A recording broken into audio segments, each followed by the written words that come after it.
नमस्कार, सोनीज kitchen and व्लॉगमध्ये पुन्हा तुमचं स्वागत आहे। मैत्रिणींनो, थंडीचे दिवस आहेत, पावसाळ्याचे दिवस आहेत आणि अशा प्रकारे भरपूर अशा पालेभाज्या मस्त अशा हिरव्यागार बाजारामध्ये येत आहेत। आणि आज मी तुमच्यासोबत मस्त असा मेथी पराठा शेअर करणार आहे। मेथीचे महत्त्व तुम्हाला माहितीच आहे। मेथी हे ब्लड शुगर लेवल कंट्रोल करण्यास मदत करते। डायबिटीज असणाऱ्या लोकांनी मेथी नेहमी खावी। मेथीमध्ये अँटीऑक्सिडेंट, व्हिटॅमिन सी, ए आणि बीटा कॅरोटीन असल्याने ही भाजी नियमित खाल्ल्याने रोगप्रतिकारशक्ती वाढते, तर मेथी नेहमी खावी। तर आज मी तुमच्यासोबत मेथी पराठा शेअर करणार आहे। त्यासाठी इथं मी मुठभर एवढी मेथी घेतलेली आहे। तर इथं अशा प्रकारे स्वच्छ धुवून आता घेतलेली आहे। आणि मेथी घेताना आपल्याला फक्त पानं घ्यायची आहे, जे दांडे असतात ना मेथीचे ते घ्यायचे नाहीत। आता इथं मी अशा प्रकारे कट करून घेते। जेवढी शक्य होईल तेवढी आपल्याला बारीक अशी मेथी कट करायची आहे। तर इथं आपल्याला मेथीचे प्रमाण जास्त घ्यायचे आहे आणि आपल्याला पिठाचे प्रमाण कमी घ्यायचे आहे। त्याच्यामुळे इथं भरपूर अशी मी मेथी घेतलेली आहे आणि मस्त अशी बारीक असा कट करून घेतलेली आहे। व्हिडिओ स्किप न करता शेवटपर्यंत नक्की बघा। अजूनही तुम्ही माझ्या चॅनलला सबस्क्राईब केलं नसेल ना, तर प्लीज लाईक, शेअर, सबस्क्राईब करा। तर चला आता वेळ न घालवता आपण आजच्या रेसिपीला सुरुवात करूया। मेथी संपूर्णतः कट करून झालेली आहे। आता पुढचं साहित्य काय लागत आहे ते बघूया।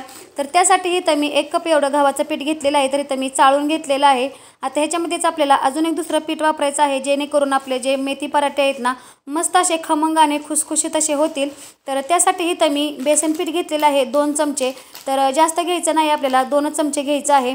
बेसन पिठाच्या ऐवजी तुम्ही इथं रवासुद्धा घालू शकता, त्याने सुद्धा खूप छान असे पराठे तयार होतात। आपण आता इथं काही सुके मसाले ॲड करणार आहे। तर सगळ्यात पहिले तर मी अर्धा चमचा हळद घातलेली आहे। अर्धा चमचा इथं मी लाल तिखट घेणार आहे। तर तिखट आपल्याला कलरसाठीच वापरायचं आहे। लाल तिखट आणि हळद घातल्यामुळे खूप छान असा आपल्या पराठ्यांना कलर येतो। इथं मी आता 1 चमचा ओवा घेतलेला आहे आणि ओवा आपल्याला हातावर असा क्रश करून घालायचा आहे। ओवा घातल्याने सुद्धा खूप छान अशी टेस्ट लागते आणि बेसन पीठ घातल्यामुळे आपल्याला ओवा घालणं गरजेचंच आहे। आता ओवा पण असं संपूर्ण असं ह्याच्यामध्ये पेरून घ्यायचं आहे। आता ह्याच्यामध्येच आपल्याला 1 पळी एवढं तेल घालायचं आहे। तर तेल आपल्याला थंडच घालायचं आहे, गरम घालू नका। आता ह्याच्यामध्ये इथं मी मिरची, आलं, लसूण आणि जिरेची अशी पेस्ट करून घेतलेली आहे। तर इथं तिखटाचे प्रमाण तुम्ही तुमच्या आवडीनुसार कमी जास्त करू शकता। आता इथं मी संपूर्ण हे साहित्य आहे ते घालून घेतलेलं आहे। आता इथं आपल्याला जी मेथी कट करून घेतली होती ना ती घालून घ्यायची आहे। तर लक्षात ठेवायचं आपल्याला एकदम बारीक अशी कट करायची आहे आणि त्याचे दांडे असतात ना ते घ्यायचे नाहीत, फक्त पाने घ्यायचे आहेत आपल्याला। आता इथं हे मेथी आणि पिठामध्ये छान असे मिक्स करून घ्यायचे आहे। इथं मी चवीनुसार मीठसुद्धा घातलेलं आहे। आता छान असं हाताने आधी चोळून घ्यायचं आहे। तर पाणी घालायच्या आधी आपल्याला ही प्रोसेस करून घ्यायची आहे आणि ह्याच्यामध्येच आपल्याला थोडं थोडं पाणी घालून छान असा घट्टसर असा गोळा भिजवायचा आहे। जसं आपण चपातीला भिजवतो ना तशा प्रकारे आपल्याला हे पीठ आहे ते छान असं भिजवून घ्यायचं आहे। पीठ छान आता मळून झालेलं आहे। तर बघू शकता मस्त असं त्याचा मी गोळा बनवून घेतलेला आहे। आता इथं आपल्याला हे जे पीठ आहे ते 10 ते 15 मिनिटासाठी असंच ठेवायचं आहे, जेणेकरून छान असतं भिजलं की आपले पराठे आहे ते मस्त असं येतील। तर चला आता 10 ते 15 मिनिटांनंतर तुम्हाला दाखवते। 10 ते 15 मिनिटं झालेले आहेत। आपलं पीठ आहे ते छान असं भिजलेलं आहे। आता ह्याला थोडासा मी तेलाचा हात लावून परत एकदा छान असं मळून घेत आहे।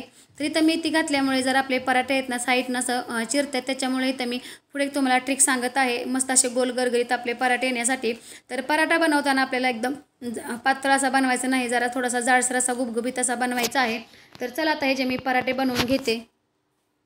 इथं मी अशा प्रकारे आता पिठाचे गोळे करून घेतलेले आहेत। तर इथं जवळजवळ माझे 5 ते 6 असे पराठे बनणार आहेत। आता इथं आपण पराठा आहे तो लाटून घेऊया। तर पराठा लाटताना नेहमी त्याला घडी घालायची नाही, अशा प्रकारे आपल्याला हा पराठा आहे तो लाटून घ्यायचा आहे। पिठाचा हात लावून मस्त असा हा पराठा आपल्याला गोल असा लाटून घ्यायचा आहे। तर चला संपूर्ण पराठा आहे तो मी आता लाटून घेते। पराठा लाटून झालेला आहे। आता हा पराठा आपण भाजून घेऊया। तर बघू शकता अशा प्रकारे इथं मी जास्त पण पातळ नाही किंवा जास्त पण जाड असा पराठा लाटलेला नाही, मीडियम आकारचा पराठा आहे तो लाटलेला आहे। आता पराठा आपल्याला भाजून घ्यायचा आहे। तर त्यासाठी इथं मी तवा गरम करायला ठेवलेला आहे। आता तव्यामध्ये आपल्याला सगळ्यात पहिले तूप घालून घ्यायचं आहे। तूप लावल्यामुळे काय होतं, आपला जो पराठा आहे तो चिटकत नाही तव्याला। तर मस्तपैकी असे हे पराठे तुम्ही सकाळच्या घाई गडबडी शॉर्ट ब्रेकसाठी सुद्धा मुलांना करू शकता।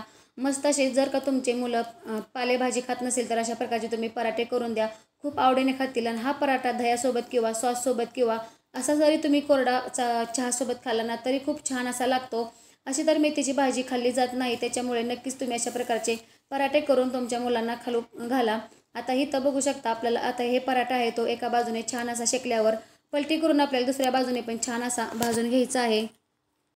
पहिली बाजू छान शेकल्यावर आता दुसऱ्या बाजूने पण आपला छान असा पराठा शेकून झालेला आहे. आता इथं आपल्याला तूप लावून घ्यायचं आहे. तर लक्षात ठेवायचं आपल्याला तेलाचा वापर करायचा नाही. तुपातच आपले पराठे इथं भाजून घ्यायचे आहेत. तुपात भाजल्यामुळे मस्त असे खमंग खुसखुशीत असे होतात. छान अशी टेस्ट लागते. आता इथं एका बाजूने तूप लावलेलं आहे. तर तूप असं भरपूर लावायचं. तर बघू शकता आता दुसऱ्या बाजूने पण इथं मी तूप लावून घेते आणि मस्त असा आपल्याला कमी गॅसवर हा पराठा आहे तो खरपूस असा भाजून घ्यायचा आहे. फुल गॅसवर भाजला तर काय होतं करपतो त्याच्यामुळे कमी गॅसवरच आपल्याला पराठा आहे तो मस्त असा खरपूस भाजून घ्यायचा आहे. आणि तूप लावलं का नाही पटकन आपला पराठा आहे तो लगेचच त्याचा कलर चेंज होतो. त्याच्यामुळे कमी गॅसवरच आता पराठा भाजून घ्यायचा आहे. छान आता आपला पराठा आहे तो भाजून झालेला आहे. तर बघू शकता मस्त त्याचा कलर आलेला आहे. आता इथं मी पराठा काढून घेते आणि बाकीचे सर्व पराठे करून घेते.